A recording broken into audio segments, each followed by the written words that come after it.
Good morning and welcome back. Before I say anything else, I need you to stop what you're doing and pay very close attention to what I'm about to share with you, because this could literally save your life or the life of someone you love.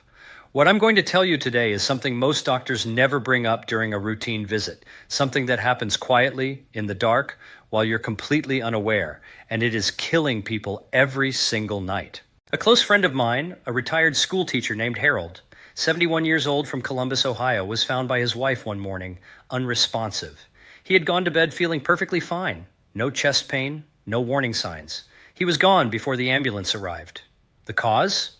A massive cardiac event that happened while he slept.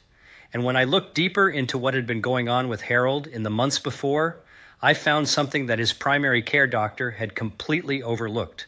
Something that millions of seniors are doing right now, tonight, without realizing it is quietly damaging their heart, thickening their blood, and setting the stage for stroke and sudden death. A landmark study published by the European Heart Journal followed over 84,000 adults between the ages of 60 and 80 over a period of 9 years.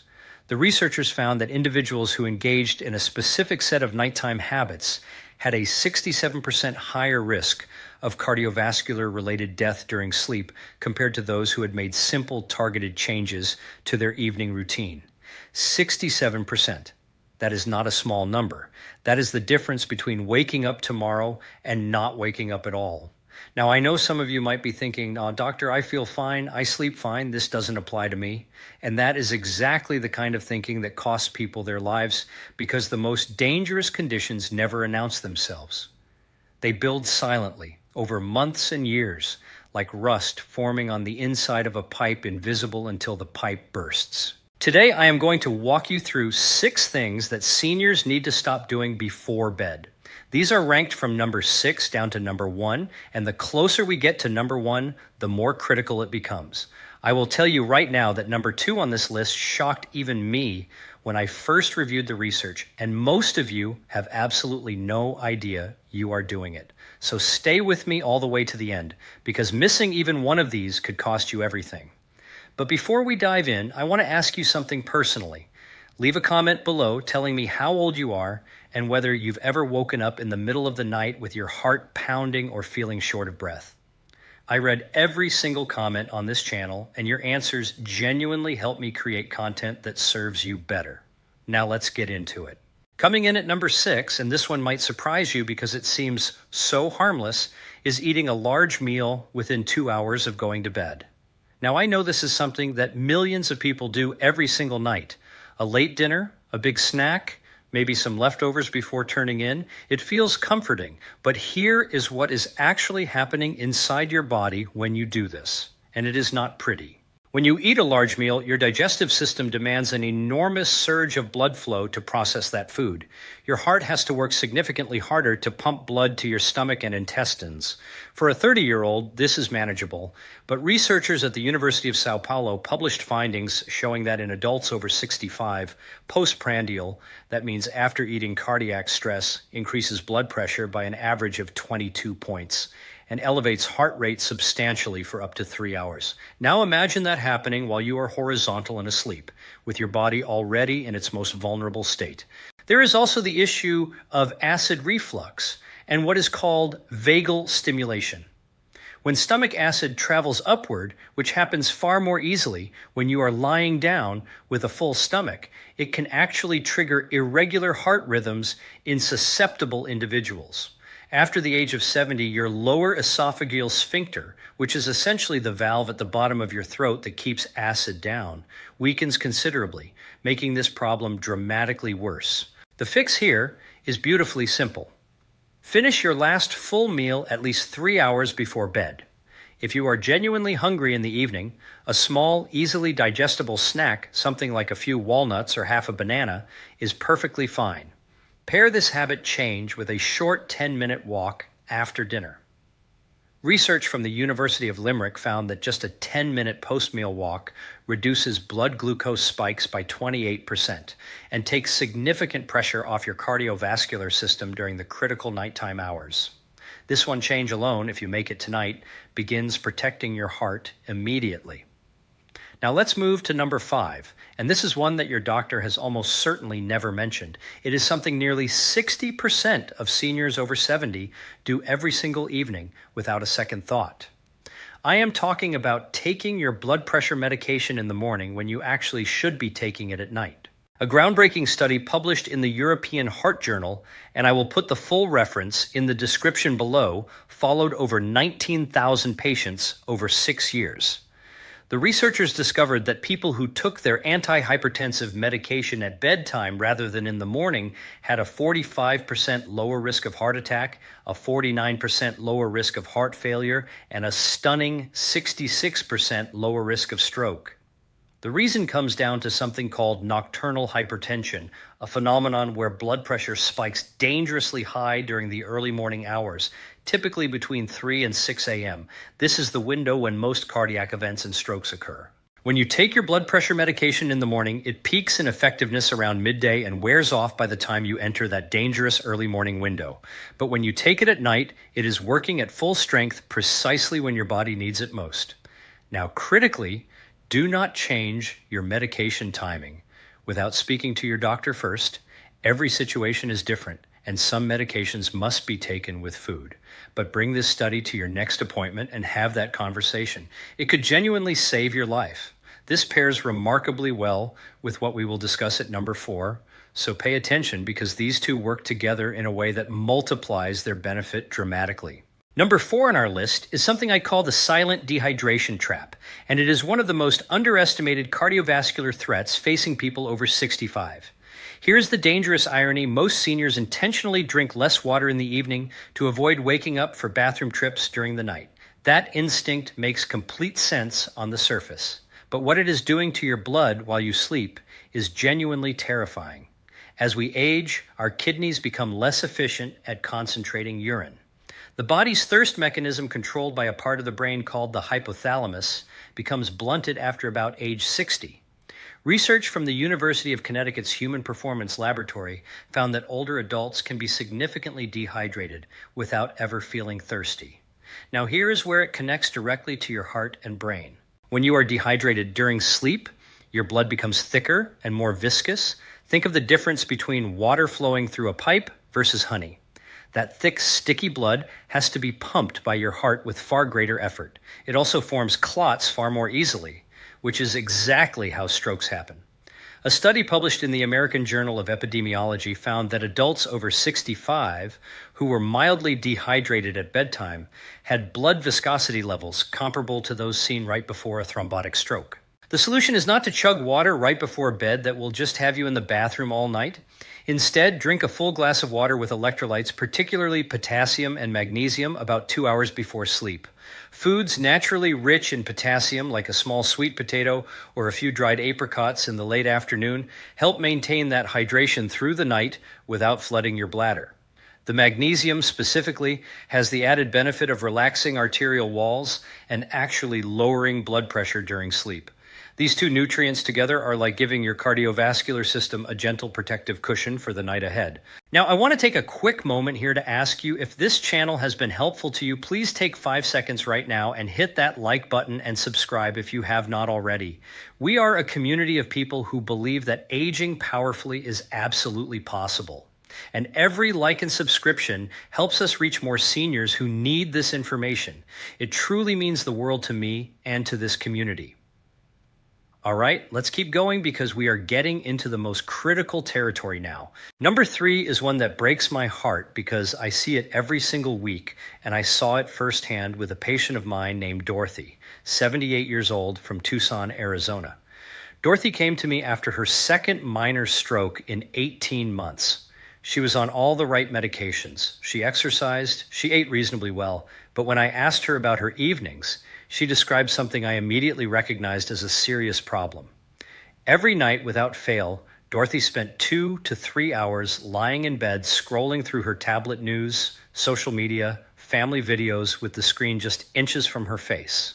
She had no idea that this habit was directly destabilizing her cardiovascular system night after night. Here's the science. The blue light emitted by screens, phones, tablets, televisions directly suppresses melatonin production.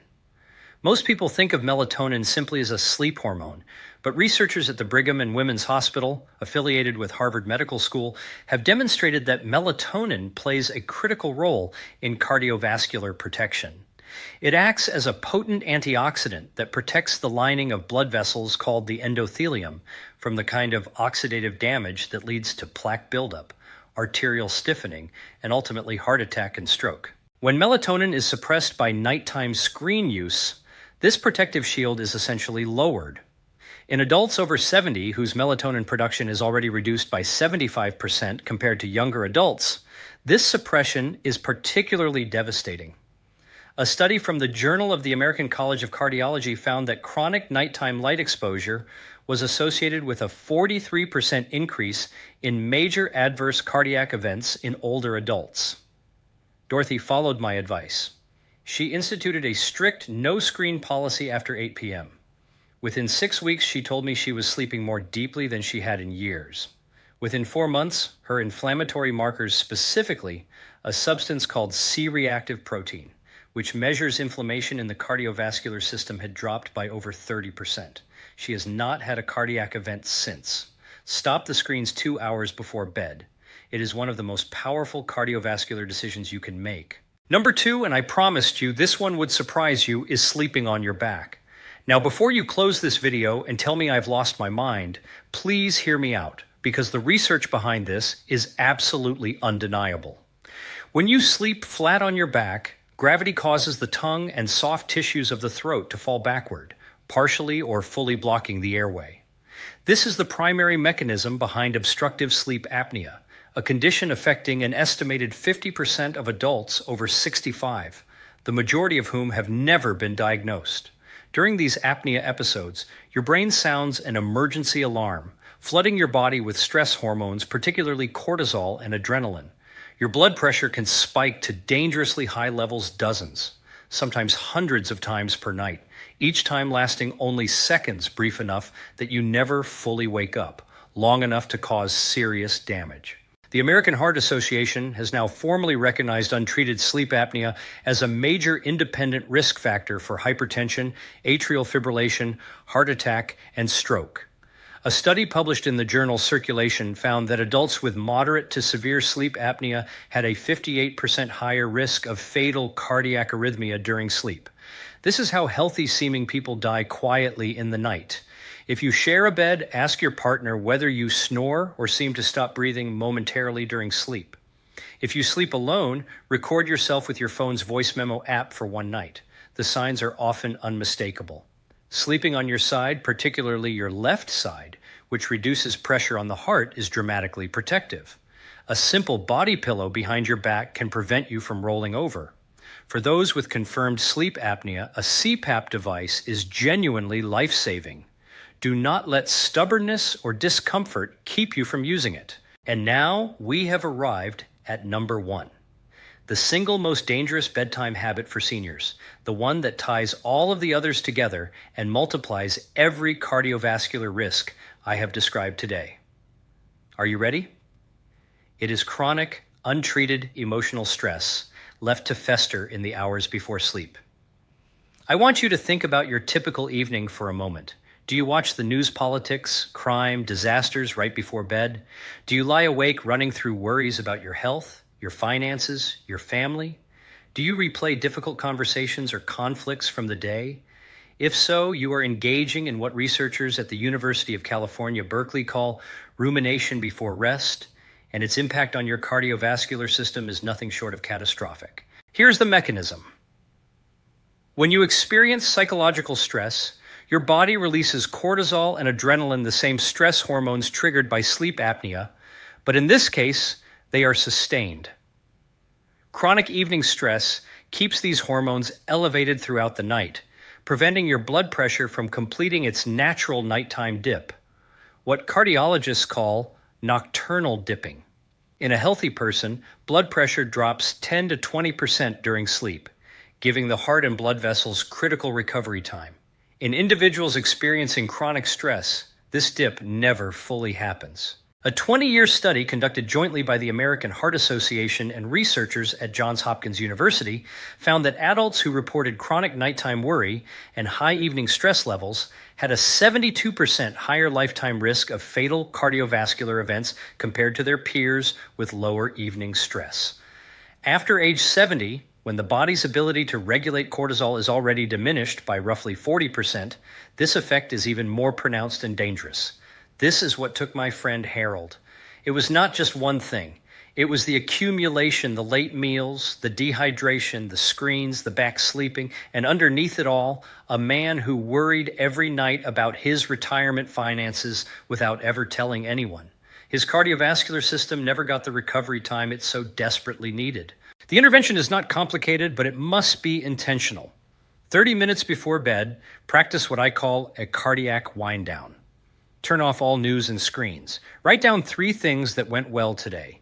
Genuine research from the Greater Good Science Center at UC Berkeley shows this simple act measurably lowers cortisol within 20 minutes. Practice 4-7-8 breathing. Inhale for 4 counts, hold for 7, exhale slowly for 8. This activates the parasympathetic nervous system, which is your body's natural calm down system, and directly lowers heart rate and blood pressure. If prayer or meditation is part of your life, this is its most powerful application, not as a spiritual formality, but as genuine physiological medicine for your heart. Pair this with magnesium glycinate, 200 to 400 milligrams, taken 30 minutes before bed. This form of magnesium, unlike others, crosses the blood-brain barrier and directly calms the nervous system while simultaneously relaxing blood vessel walls. Studies from the National Institutes of Health have found it reduces nighttime cortisol and improves sleep quality in adults over 65 by up to 39%. Think of it as a gentle hand on your heart's shoulder, telling it that it is safe to rest tonight. Now, I want to close with something I say to every single patient I sit across from, regardless of age or condition. It is never too late. That is not empty encouragement. It is biological reality. The human body, even at 75, even at 80, even at 85, retains a remarkable capacity to heal and adapt when we remove the things that are harming it. Your heart wants to beat steadily for decades more. Your brain wants to remain sharp and clear. Your legs want to carry you to your grandchildren's birthdays and your garden in the morning and the porch in the evening. Every single change I described today, stopping the late meals, adjusting your medication timing, staying hydrated, eliminating screens, changing your sleep position, and protecting your emotional peace. Each of these is within your reach tonight, not next month, tonight. You did not make it to this age by being weak. You made it here because you are resilient, and the people who love you need you to keep going, not just to be alive, but to be present and vital and yourself. That is what these habits protect, not just your heartbeat, but your life. All of the scientific studies I referenced today are linked in the description below. Please share this video with someone you love, a spouse, a sibling, a friend, because you may never know whose life it saves. If you are not subscribed to this channel yet, please do that right now by clicking the button below. We release new content every week dedicated entirely to helping you live longer, stronger, and with the independence you deserve. And before you go, leave me a comment right now. Tell me, which of these 6 habits were you most surprised by? And are you going to make any changes tonight? I read every single comment, and I look forward to hearing from you. Take good care of yourselves. I will see you in the next one.